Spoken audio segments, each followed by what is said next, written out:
नमस्कार। हमारे देश में व्यावसायिक घरानों की बात की जाए तो टाटा ग्रुप, बिरला ग्रुप और बजाज ग्रुप आदि बड़े बड़े औद्योगिक घराने हैं और उनमें एक हैं टाटा ग्रुप और जिनके संस्थापक जमशेदजी टाटा। तो उनकी पुण्यतिथि है 19 मई। तो उसके ऊपर आज का वीडियो है जमशेदजी टाटा के ऊपर। तो जमशेदजी टाटा का जन्म हुआ और कैसे अपने बिजनेस को, अपने उद्योग को, व्यावसायिक को बढ़ाया, उसके बारे में पूरा वीडियो है। आप मेरे वीडियो को लाइक कीजिए, सब्सक्राइब कीजिए और शेयर कीजिए। जमशेदजी नसीरुद्दीन जी टाटा का जन्म 3 मार्च 1839 को गुजरात में हुआ था और 19 मई 1904 को जर्मनी में उनकी मृत्यु हुई थी। भारत में विश्व प्रसिद्ध औद्योगिक घराने के टाटा समूह के संस्थापक थे। टाटा की स्थापना उन्होंने की थी और भारतीय औद्योगिक क्षेत्र में जमशेदजी ने जो योगदान दिया वह असाधारण और बहुत ही महत्वपूर्ण माना जाता है। उन्होंने भारतीय औद्योगिक विकास का मार्ग ऐसे समय में प्रशस्त किया था जब उस दिशा में केवल यूरोपीय और विशेष रूप से अंग्रेजी कुशल समझे जाते थे, क्योंकि भारत पूरा अनपढ़ों का देश था और यहाँ पर जो पढ़े लिखे थे वो एक दूसरे को लूटने का ही काम करते थे। धंधे और व्यवसायिक के रूप में बहुत कम लोग थे और उनमें ये जमशेदजी आते थे औद्योगिक घराने के लिए। उन्होंने अपनी मेहनत की, कोशिश की और इंग्लैंड की अपनी प्रथम यात्रा से लौटकर जमशेदजी टाटा ने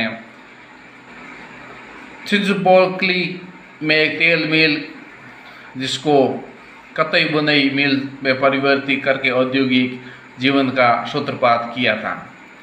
टाटा साम्राज्य के जनक जमशेदजी द्वारा किए गए अनेक कार्य आज भी लोगों को प्रेरित एवं विस्मित करते हैं। भविष्य को भांपने की अपनी अद्भुत क्षमता के बल पर उन्होंने एक स्वनिर्भर औद्योगिक भारत का सपना देखा था और उन्होंने वैज्ञानिक और तकनीकी शिक्षा के लिए बेहतरीन सुविधाएं उपलब्ध कराई और राष्ट्र को महाशक्तिशाली बनाने की मार्ग का अग्रसर किया। व्यवसायिक जीवन की शुरुआत सुदूर पूर्व और यूरोप में अपने शुरू के व्यावसायिक उद्यमों के बाद जमशेदजी टाटा ने वर्ष 1868 में 29 साल की उम्र में 21,000 रुपये की पूंजी के साथ एक निजी फर्म की स्थापना की थी। 21,000 रुपये आज के समय में कई अरबों रुपए होते हैं। उस समय में, आज से 150 साल पहले,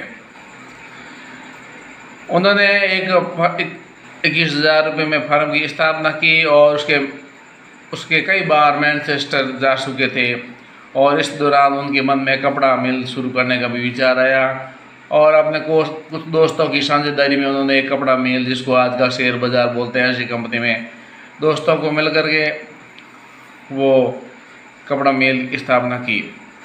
और उसके लिए उन्होंने ऐसा क्षेत्र चुना जहाँ पर कपास ज़्यादा पैदावार होती और नागपुर में उन्होंने 1874 में अपने दोस्तों के समर्थन में 15 लाख रुपए की पूंजी में एक नई कंपनी शुरू की और कंपनी का नाम रखा सेंट्रल इंडिया स्पिनिंग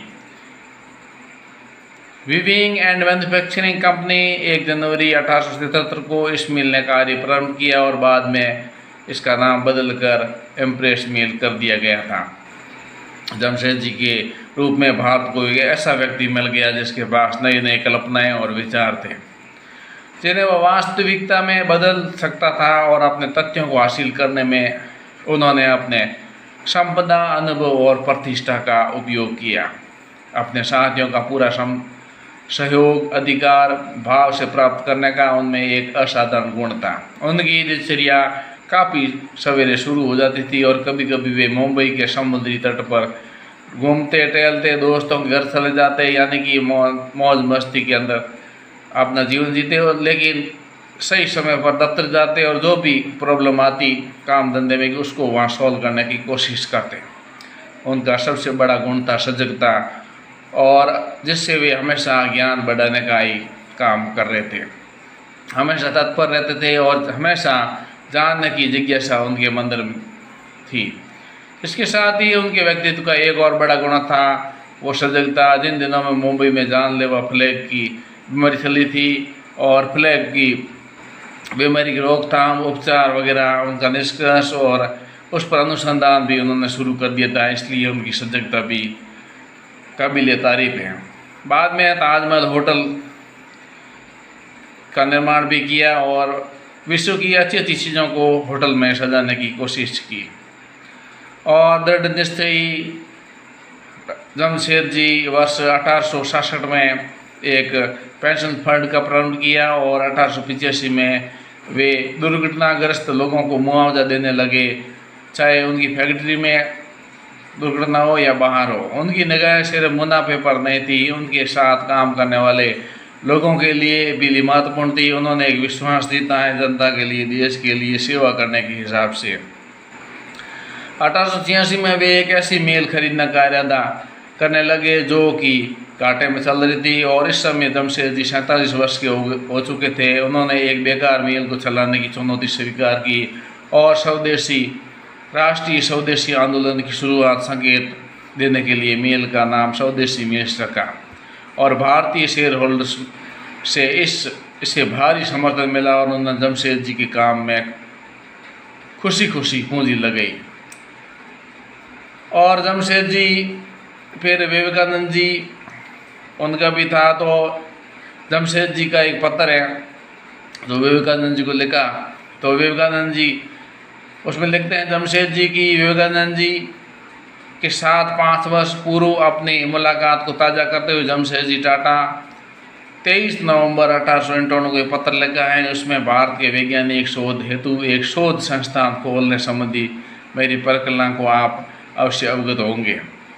इस प्रकार उनके जो दृष्टिकोण थे वो विश्वव्यापी थे और उनके विश्वव्यापी दृष्टिकोण से उनकी जो पैठ है वो आज भी कायम है। और आज भारतीय नहीं, वर्ल्ड में टाटा ग्रुप का पूरा नाम है और शेयर बाजार और औद्योगिक घराने में जमशेद जी की जमी हुई धाक आज विश्व में मानी जाती हैं। आप मेरे वीडियो को लाइक कीजिए, सब्सक्राइब कीजिए और शेयर कीजिए। आज के लिए बस इतना ही। बहुत बहुत धन्यवाद। जय हिंद।